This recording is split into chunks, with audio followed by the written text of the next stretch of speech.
तमाम जो शिक्षक अभ्यर्थी हैं, चाहे वो 1 सेट क्लास के शिक्षक अभ्यर्थी हों या स्टेट के अभ्यर्थी हों, सभी लोगों को बहुत बहुत शुभकामना देता हूं और भगवान से प्रार्थना करता हूं कि वो जीवन में एक नए तरंग, उमंग और स्फूर्ति के साथ अपनी शुरुआत करें और जो उनका उद्देश्य है वो सफल हो। और हम लोगों के स्तर से जो उन लोगों के लिए काम होगा, हम लोग पूरी ईमानदारी, पारदर्शिता ढंग से, निष्पक्षता के साथ हम लोग करते रहेंगे। भाइयों, ये जो साल है और पिछले हम लोग 4 साल से लगातार लगे हुए हैं ताकि हम सभी अभ्यर्थियों को, जो चयनित अभ्यर्थी हैं, उनको स्कूल तक भेज पाए और उनको नियुक्ति पत्र दिलवाने तक लगातार संघर्ष कर रहे हैं।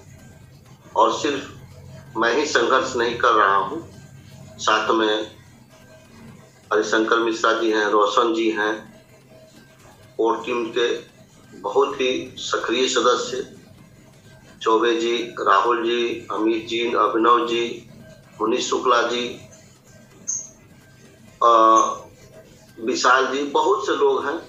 सभी लोगों को नाम लूंगा तो काफी समय होगा, लेकिन मैं सभी लोगों को जान रहा हूं कि वो भी आप लोगों की सेवा में रात दिन लगे हुए हैं, कोशिश कर रहे हैं कि आपको मुकाम तक हम लोग अभी तक जो भी संघर्ष करके लाया है उस मुकाम तक आपको पहुंचा पाए। ज्यादा मैं आज चूंकि 9 वर्ष के और शुभ अवसर पर ये प्रोग्राम हम लोग कर रहे हैं, आपके सामने मुखातिब हैं, लेकिन उसमें एक चीज मैं आपको कहना चाहूंगा उन भाइयों से, मैं किसी के प्रति कोई मेरी दुर्भावना नहीं है और मैं सबको अपना समझता हूं, मैं अपने किसी को दुश्मन नहीं समझता हूं। मैं उन भाइयों से विनम्र आग्रह करूंगा जो भाई अंतिम समय में आकर के और जो नियुक्ति पत्र जो 25 फरवरी को मिलने वाली है उसमें कुछ अपने स्तर से बाधा उत्पन्न करना चाहते हैं, मैं उनसे विनम्र आग्रह के रूप में कह रहा हूं कि आप अगर कुछ भी अगर आपके मन में अभी सवाल उत्पन्न हुआ है तो उसमें आप लोग बैठ करके उसको विचार कीजिए, समझिए उस बात को, क्योंकि ये बहाली की अंतिम प्रक्रिया है और कुछ दिनों में 38,000 नहीं, हो सकता है कि 2-3 हजार और भी आए, 42,000 या 43,000 जो शिक्षक अभ्यर्थी, जो चयनित अभ्यर्थी होंगे, उनके घर में, उनके परिवार में जो खुशियों का माहौल आने वाला है काफी दिनों के संघर्ष के बाद, आप उसको छीनने का या बाधा उत्पन्न करने का प्रयास नहीं करें। चूंकि आप जान रहे हैं कि अब अंतिम समय में है, प्रक्रिया चल रही। अगर कोई तरह के आप लोगों को दिक्कत थी या किसी तरह की समस्या थी तो आप लोग को शुरू में ही इन चीजों को ध्यान देना चाहिए था कि रोस्टर में क्या है, नहीं है। जब आप देख रहे हैं कि 25 फरवरी से जो सरकार के द्वारा नियुक्ति पत्र वितरण करने की तिथि तय की गई तो फिर से आप लोग आ गए और इस तरह का केस करके इस मामला को उलझाना चाहते हैं। पहले से ही इस बहाली पर 8 केस चल रहे हैं, फिर एक आप लोगों ने रोस्टर पर केस किया। और दुख मुझे इस बात की है कि जो साथी समझदार, जो आज तक इस बहाली प्रक्रिया में कदम से कदम मिलाकर हम लोगों के साथ चले हैं, वो अभ्यर्थी भी उन लोगों के गुमराह हो गए और उनके साथ बैठ गए। तो बिल्कुल ही समझदार हैं, ऐसी बात नहीं है। लेकिन हम इतना ही कहेंगे कि अगर कोई समस्या है रोस्टर को लेकर के या महिला सीट पर पुरुष को लेकर के, तो माननीय शिक्षा मंत्री जी ने कहा भी कि अगली बहाली में हम उस पर काम करेंगे। तो क्यों नहीं हम लोग अभी से जो 7वें चरण की जो बहाली होने की या करने की आहट सुनाई दे रही है, तो अभी से हम क्यों नहीं प्रयास करें और अभी से हम प्रयास करें। और जो महिलाओं की सीट पर पुरुष को लाने की जो समस्या, उसको अभी हम लोग सरकार के संज्ञान में देने का काम करें। या बहुत तरह की जो बातें हैं जो आप लोगों को अभी तक रोस्टर को लेकर के जो दिक्कत है उसको भी हम लोग वहां रखें, क्योंकि 7वें चरण में बहुत चीजों में सुधार होने वाला है। तो क्यों नहीं उसको हम सुधार करके, और 7वें चरण में होगा तो हमें लगता है कि सबका हो जाएगा, क्योंकि इसमें डोमिसाइल होगा, बाहर के राज्यों के अभ्यर्थी तो भाग नहीं है। तो क्यों नहीं आप लोग उसमें काम में आप सजग होकर के काम कीजिए। उसमें हम लोग भी आपको साथ हैं, सहयोग करेंगे। हम लोग चल करके मंत्री जी से भी बात करेंगे, लेकिन चूंकि मंत्री जी का बार बार ये कहना है, हम छेड़छाड़ नहीं करेंगे। अगर छेड़छाड़ करेंगे कोई केस कर देगा, मामला फंस जाएगा, बहाली रद्द हो जाएगी, जीवन बर्बाद हो जाएगा। लेकिन नई जो प्रक्रिया होगी उसमें इस पर हम संज्ञान में लेकर के इसमें जहां तक शुद्धिकरण करना होगा हम करेंगे। तो हम लोग नए सिरे से उसमें लगे। अब ये तो अंतिम प्रक्रिया में, अब अंतिम प्रक्रिया में आप रोस्टर खोज रहे हैं, तो ये तो उचित नहीं है। रोस्टर खोजना था तो 5 जुलाई 2019 में जब नोटिफिकेशन आया था, उस समय जब आवेदन लेने से पहले ये रोस्टर का काम होना चाहिए था। लेकिन अब तो अंतिम प्रक्रिया में, अब आप इस तरह के सवाल करके या प्रश्न खड़ा करके आप इस बहाली प्रक्रिया जो अंतिम पोजीशन में है, इसको आप लोग बाधित करना चाहते हैं। तो आप इस बात को समझिए, क्योंकि इसमें 42,000 परिवार का जीवन का रोजी रोटी का प्रश्न, ये केवल एक व्यक्ति का प्रश्न नहीं है। इसमें 42,000 नहीं बल्कि हम 42 लाख उसको कहेंगे। 42 लाख अब जो लोग हैं उनकी रोजी रोटी का प्रश्न है। तो भाइयों, इस बात पर ध्यान दीजिए। आज 9 वर्ष की शुभकामना मैं आप लोगों को दे रहा हूं, और कोशिश करूंगा कि नए वर्ष में जो काम नहीं हो पाया अभी तक, उस काम को भी करने के लिए हमारी कोर टीम, हमारी संगठन, हम और हमारे साथ हरिशंकर मिश्रा सर, सब लोग मिल करके हम लोग काम करेंगे। और हमें लगता है कि स्कूल तक आप लोगों को पहुंचाने में हम लोग तत्पर रहेंगे। जब तक आप लोग का स्कूल नहीं पहुंच जाएंगे तब तक हम लोग आराम से बैठने वाले नहीं। एक बार पुनः आप लोगों को मैं अपनी तरफ से और 94,000 अभ्यर्थियों की तरफ से, अपने संगठन की तरफ से, कोर टीम की तरफ से, और जो हमारे जो मीडिया भाई हैं सभी लोगों की तरफ से 9 वर्ष की बहुत बहुत शुभकामना देता हूं। और आप अपने जीवन में बहुत आगे जाएं, तरक्की करें, लोगों की सेवा करें, लोगों के कल्याण में मदद करें। इस शुभ भावना से मैं अपने वक्तव्य को समाप्त करता हूं।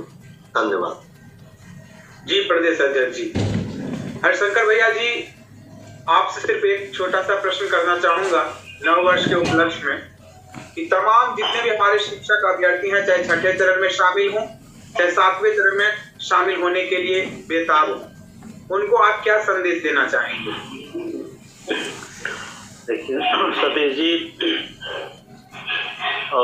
जो 7वें चरण में हो या 6ठे चरण में हो या 7वें चरण के बाद भी हो, बिहार के तमाम जो भी शिक्षक अभ्यर्थी शिक्षक बनने के इच्छुक हैं, उन सबों को मैं नव वर्ष के शुभकामना देता हूं। और यही कामना करता हूं कि सभी लोग एक नए वर्ष में एक सकारात्मक ऊर्जा और सकारात्मक सोच के साथ आगे बढ़ें।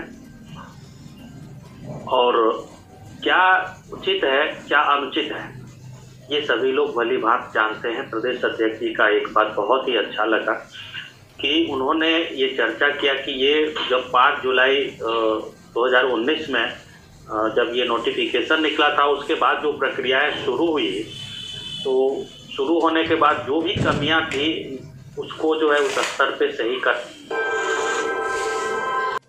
जो भी करना था अब उस समय में आपको करना चाहिए। क्योंकि ये बहाली अब 38,000 चयनित हैं और हमारे चयनित भाई भी हैं, मैं उनके लिए भी को शुभकामना देता हूं, अग्रिम शुभकामना देता हूं कि ज़्यादा से ज़्यादा और भी जो भाई छूट गए हैं वो लोग नव वर्ष में चयनित हो करके और इस चयनित अभ्यर्थियों की सूची में अपना उन लोगों का भी नाम दर्ज हो। सभियों से यही आग्रह है कि अब जो भी ये नकारात्मक बातें इस बहाली पे जो भी लोग सोच रहे हैं, और कृपया वो जो है इसको छोड़ें और इसको छोड़ के कैसे ये बहाली पूर्ण हो और आगे जो 7वां चरण जो आने वाला है इसमें से जो सीट बचेगा और जो 2019 तक की रिक्तियाँ जोड़ के और भी जो भी बहाली होंगी उसके लिए प्रदेश अध्यक्ष भी तत्पर है, हम भी तत्पर रहेंगे, हमारी कोर टीम भी तत्पर रहेगी।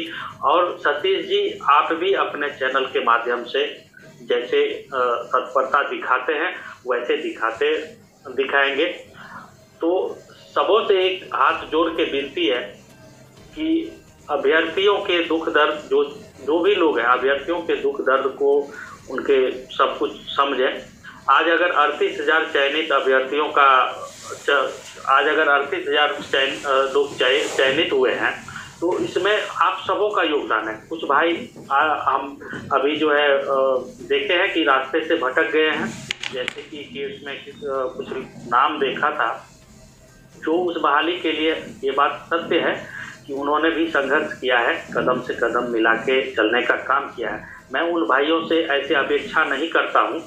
यदि उन भाइयों को ऐसा लगा कि नहीं इस तरह का गलती इस तरह से हुआ है तो पहले ही प्रदेश अध्यक्ष या जो हमारे टीम काम कर रही है उनसे ये अपील करते तो एक हम लोग मानते कि नहीं उनका ये पहले से दरख्वास्त था कि ये गलतियां हैं जिसके कारण वो प्रभावित हो सकते हैं। लेकिन यदि आप अंतिम समय में यदि आपका चयन मान लीजिए कि ये 2 चक्र के काउंसलिंग में नहीं हुआ, हो सकता है कि कुछ कमियां आपके तरफ से भी रहे हों और कुछ कमियां हो सकता है कि नियोजन इकाई की भी तरफ से रहा हो, मैं ये नहीं जानता।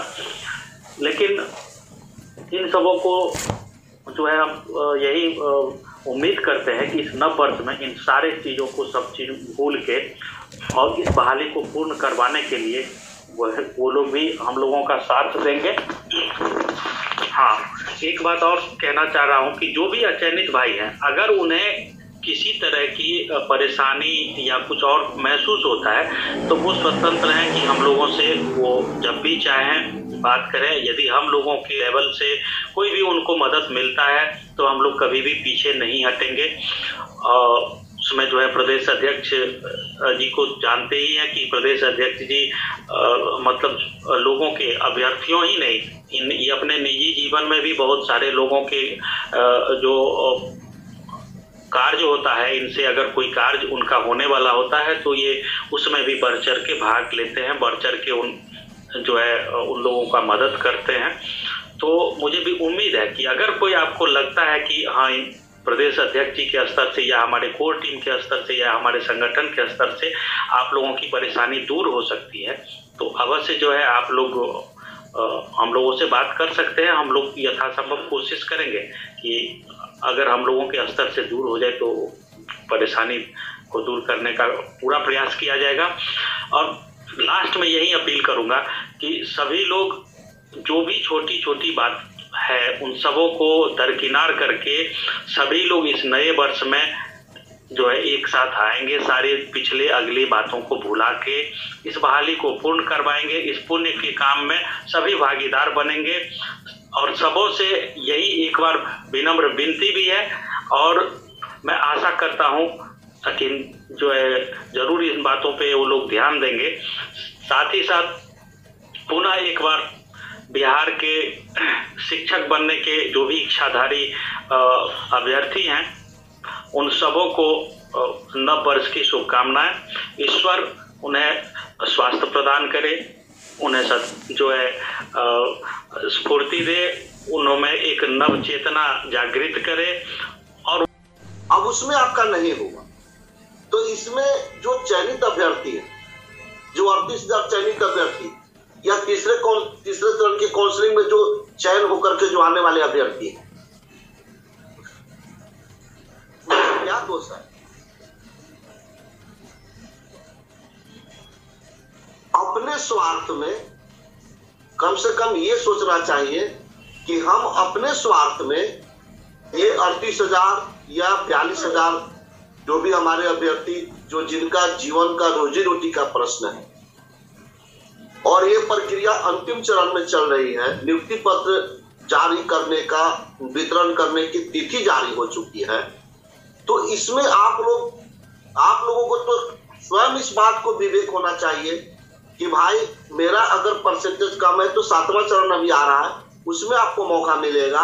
ऐसा तो नहीं है कि आपके पास सारी ऑप्शन बंद हो गया, क्लोज हो गया। आपके पास बहुत से ऑप्शन है। तो उन सारी चीजों को छोड़ करके और इस बहाली को रद्द कराने के लिए रात दिन आप लोग लगे हुए हैं। आप लोग जितना इसमें प्रयास कर रहे हैं, अगर उससे आधा प्रयास अगर अपनी काउंसलिंग पर करें तो आपका कहीं ना कहीं हो जाए।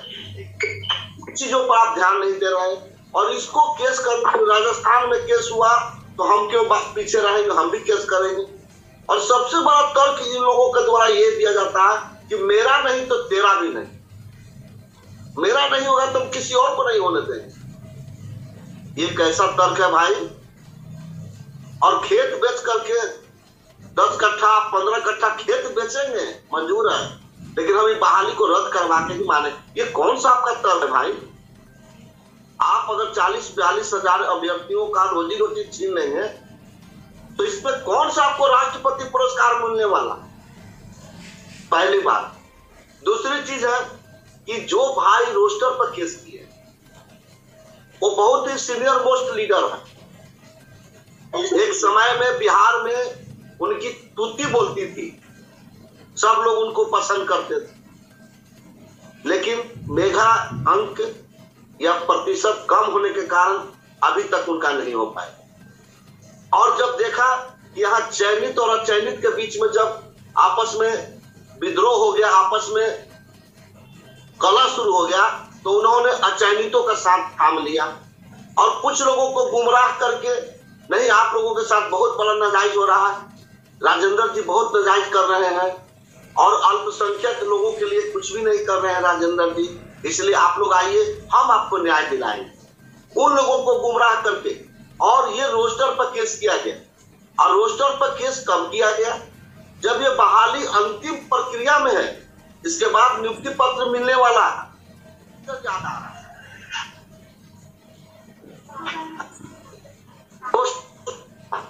मैं उन भाइयों से पूछना चाहता हूं कि जब ये 5 जुलाई 2019 को इसका नोटिफिकेशन आया था, ये 6 चरण की बहाली की, अगर आपको कोई दिक्कत था रोस्टर में, उस समय आप प्रयास करना चाहिए था आपको, और उस समय आप रोस्टर को सही कराते तो आपका उचित हम मानते। लेकिन अब बहाली अंतिम प्रक्रिया में है, अब यहाँ से नियुक्ति पत्र मिलने वाली है, तब आपको रोस्टर याद आ रहा। लेकिन मूल रूप से मैं बता रहा हूं उनका जो उद्देश्य क्या है। उनका उद्देश्य है कि किसी न किसी तरीका से इस बहाली को हम रद्द करा दें, मेरा नहीं तो किसी और का नहीं, और इसी चीज पर वो लोग चल रहे हैं। उसके साथ साथ हमारे कुछ बहुत ही समझदार भाई जो बिल्कुल कदम से कदम मिला करके संघर्ष में साथ रहे हैं, वो भी उनके बहकावे में आगे चले गए। अगर मैंने किसी के अहित में कोई काम किया हो तो बताया जाए। हमारी कोर्ट टीम क्या किसी के विरोध में केस किया है? आज तक एक भी हम लोग ने केस नहीं किया। जब कभी भी बहाली फंसाने की बात आती है, जब भी बहाली को बाधित करने की बात आती है, जब भी कोई केस करता है, तो उस बहाली को बचाने के लिए हम लोग खड़ा होते हैं। वो भी हम लोगों ने किसी पर केस किया, और इस शब्द से हमको इतना घृणा है कि हम कह नहीं सकते। सर्दी खांसी बुखार जुकाम हुआ फट जाके केस करो। और मैं केस का बहुत बड़ा विरोधी हूं, चाहे वो हमारी कोर्ट टीम की तरफ से हो या किसी अन्य की तरफ से हो। ये केस क्या आप हर समस्या केस ही कर गया, क्या हर समस्या का समाधान केस है? कुछ चीजों को मिल बैठ करके भी हम लोग समाधान निकाल सकते हैं, लेकिन कुछ नहीं। लड़कों को अकाउंट जारी कीजिए, चंदा वसूल कर दीजिए, और यहाँ पर कोर्ट में जाके केस कीजिए, उसके नाम पर पैसा वसूल करिए, और पैसा वसूल करके उन अभ्यर्थियों के पैसा का मिसयूज करिए। ये हमारे भाइयों का परिपाटी बन गया। तो मैं ये कहना चाहता हूं जी तो हमारे भाई ने सहरसा के रहने वाले बहुत ही अच्छी बात बताई। पढ़ाना नहीं है, और हम लोग एक अपनी एकता को बरकरार रखे। हम लोग काफी तत्पर होकर काम कर रहे हैं, पटना से, बिहार से लेकर के दिल्ली स्तर से काम चल रहा है, कहीं कोई दिक्कत अभी नहीं हुई है। हमें लगता है कि सब कुछ ठीक रहेगा, सब पॉजिटिव ही रहेंगे, कोई दिक्कत नहीं होगी। जो भी प्रयास हम लोगों का है वो हम लोग कर रहे हैं। और बिहार में भी जो 6 तारीख को बहस है, इस गजट केस को लेकर के उसकी भी तैयारी पूरी जोर शोर से हो रही है। कहीं भी कोई तरह की हम लोग कोताही नहीं बरतेंगे। जहां जो उचित होगा उन सारी चीजों को हम लोग ध्यान में रख करके बहुत ही सीरियसली हम लोग काम कर रहे हैं। तो बस यही इतना टाइम है, और थोड़ा सा आप लोग सहयोग करिए, विश्वास कीजिए। आप ही लोग के सहयोग से और आप ही लोगों के विश्वास के कारण आज तक हम लोग यहाँ तक आए हैं। अगर आप लोगों का सहयोग नहीं होता तो आप सोच लीजिए कि 8 तरह का केस अभी चल रहा है, जिसमें 4 या 5 केस तो हम लोगों ने आप ही लोग के आर्थिक सहयोग से डिस्पोजल किया गया। आप लोग सहयोग नहीं करते तो नहीं संभव था, लेकिन आप लोगों ने जो विश्वास जताया, मैं तो हाथ जोड़ करके प्रणाम करना चाहूंगा उन अभ्यर्थियों का जो एक आवाज पर आप लोग सहयोग करने के लिए बिल्कुल ही तत्पर हो जाते हैं। और उसमें ऐसे भी अभ्यर्थी भी आर्थिक सहयोग करते हैं जिनकी आर्थिक स्थिति काफी खराब है, मैं जानता हूँ इस बात को, लेकिन फिर भी आप लोग सहयोग करते हैं। हम अभ्यर्थियों की एक पैसा का कहीं मिसयूज हम लोग नहीं होने देते हैं। चाहे हमारे कोर टीम के जितने भी वरिष्ठतम सदस्य हैं, एक पैसा का हम लोग सोचते रहते हैं कि कहाँ पर इसको हम लोग सही जगह इस्तेमाल करें। और यही कारण है कि हम लोग जब कभी भी कोई प्रोग्राम करते हैं तो उसकी सारी हिसाब हम लोग आपके सामने प्रस्तुत करते हैं। तो इसी तरह से विश्वास बनाइएगा और आप लोग सहयोग कीजिएगा। हमें पूरा यकीन है कि हम लोग सारी बाधाओं को पार करते आए हैं और आगे भी पार करेंगे। जी सतीश जी सर, मैं आपके पास में दोबारा आऊंगा। अभी हमारे साथ एक साथी और जुड़े हैं, उनसे मैं प्रश्न ले लेता हूं, लेकिन उससे पहले जितने भी 372 साथी अभी जुड़े हैं उनसे निवेदन होगा कि इस तरह की वीडियो आप सभी के लिए बनाया जाता है। आपका फर्ज है कि वीडियो को लाइक कर दें और ज्यादा से ज्यादा शेयर करें, क्योंकि यहाँ पर जो भी बात होती है वो बेबाक होती है। यहाँ पर किसी भी चीज को छुपाया नहीं जाता है। और हमारे माननीय प्रदेश अध्यक्ष जी जो हैं वो कभी भी किसी भी बात को छुपाते नहीं हैं, आप सभी के बीच में रखते हैं। तो मां शारदे करके हमारे साथी कोई जुड़े हैं, अपनी बातों को रखें सर। जी सर, सतीश सर नमस्कार, और हमारे माननीय राजेंद्र प्रसाद सर जी को नमस्कार। सर मेरा ये क्वेश्चन है कि सर ये कोरोना जो बढ़ रहा है उसमें क्या कंडीशन है सर? बहुत अफसोस हो रहा है सर 25 तारीख को नियुक्ति को लेकर। जी प्रदेश अध्यक्ष जी, इस तरह का प्रश्न मेरे पास में लगभग 200 प्रश्न आया है इस सप्ताह में।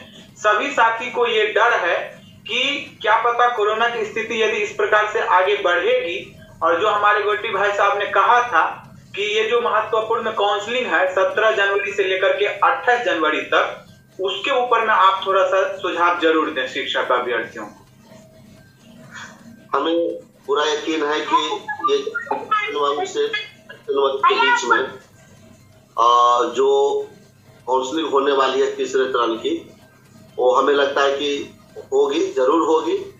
और अभी बिहार में जरूर इसकी रफ्तार जो कोरोना जो है वो कोरोना संक्रमित काल की जो रफ्तार है वो तेजी से बढ़ रही है, लेकिन मुझे पूरा यकीन है कि रिसेशन की काउंसलिंग पूरा होगी।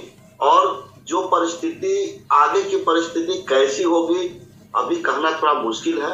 और नियुक्ति पत्र की जहां तक बात है तो नियुक्ति पत्र के लिए सरकार के पास बहुत से ऑप्शन है सरकार के पास।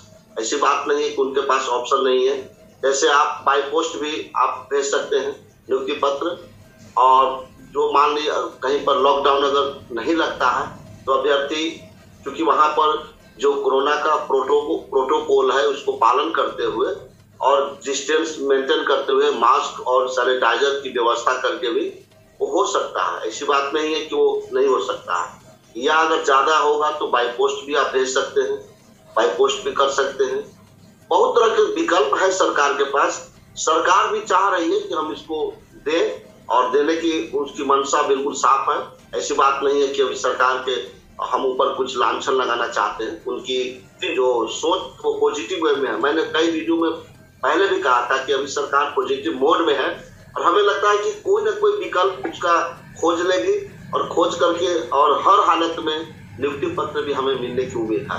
हम अभी निगेटिव होकर के हम पॉजिटिव वे में हैं, पॉजिटिव वे में ही चलेंगे। जैसी परिस्थिति होगी उसी अनुसार हम लोग सरकार से भी मांग करेंगे। लेकिन अभी से ही हम इस चीज को ये कहें कि नहीं होगा, ये होगा, वो होगा, तो हमें लगता है कि ये उचित नहीं होगा। हम पॉजिटिव वे में हैं और पॉजिटिव वे में ही आगे चलें। जी प्रदेश अध्यक्ष जी, एक प्रश्न इसमें जोड़ूंगा। ये प्रश्न भी लगभग 200 लोगों ने किया है पिछले सप्ताह, मतलब 7 दिनों के अंदर में। मैं बार बार आपसे कहता हूं कि आप लोग कोई भी वीडियो देखते हैं मेरे साथियों, तो आप कमेंट में अपना प्रश्न रखिए, मैं सब कुछ देखता हूं। तो प्रदेश अध्यक्ष जी, उनका कहना है कि अब तो 15 दिन का ही समय है, जहां जहां पर काउंसलिंग नहीं हुई है उसका जो है वो जिला एनआईसी पे अभी तक लिस्ट नहीं आया है, तो उसके लिए क्या प्रयास करनी चाहिए जितने भी हमारे साथी हैं उनको? बिल्कुल बिल्कुल, जैसे कि गोटी साहब ने जो बातें कही है मुझे बहुत अच्छा लगा। देखिए भाइयों, सब काम जो है केवल कोर टीम पर या मुझ पर ही छोड़ देंगे हम लोग। देखिए, एक पैर हम लोगों का बिहार में है तो दूसरा पैर दिल्ली में।